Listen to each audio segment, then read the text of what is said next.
Un prédicateur de l'ordre de Saint-François venait de faire un sermon sur la charité, et il avait accordé à ses auditeurs 10 jours d'indulgence, selon le pouvoir qu'il avait reçu du souverain pontife. Une âme de condition, qui n'avait conservé de son ancien rang que la crainte d'avouer sa misère présente, vint la lui exposer secrètement. Le bon père lui fit la même réponse qu'autrefois saint Pierre au boiteux de Jérusalem. « Je n'ai ni argent ni or, mais ce que j'ai, je vous le donne. Je vous renouvelle l'assurance que vous avez gagné 10 jours d'indulgence en assistant à ma prédication ce matin.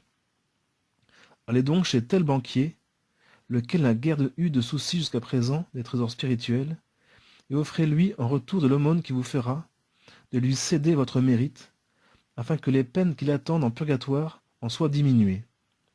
J'ai tout lieu de croire qu'il vous donnera quelque secours. » La pauvre femme s'y rendit en toute simplicité et avec beaucoup de foi.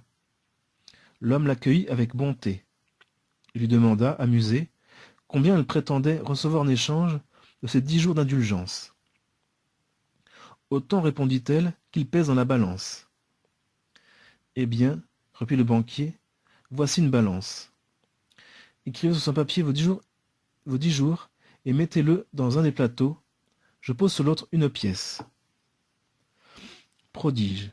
Le premier plateau ne s'éleva pas, mais, au contraire, enleva celui de l'argent. Étonné, le banquier ajouta une pièce, qui ne changea rien à ce poids.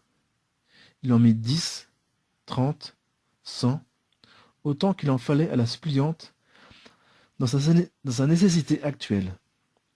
Alors, seulement les 2 plateaux s'équilibrèrent.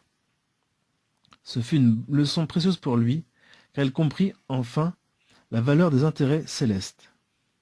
Mais les pauvres âmes la comprennent bien mieux encore.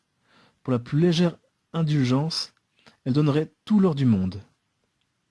À nous de leur en procurer le plus possible. Note en bas de page. Depuis le dernier concile, il n'est plus question de jours, de mois ou d'années pour les indulgences. Elles sont partielles ou plénières. Je conseille le livre Manuel des indulgences, normes et concessions, qui a été fait après le concile.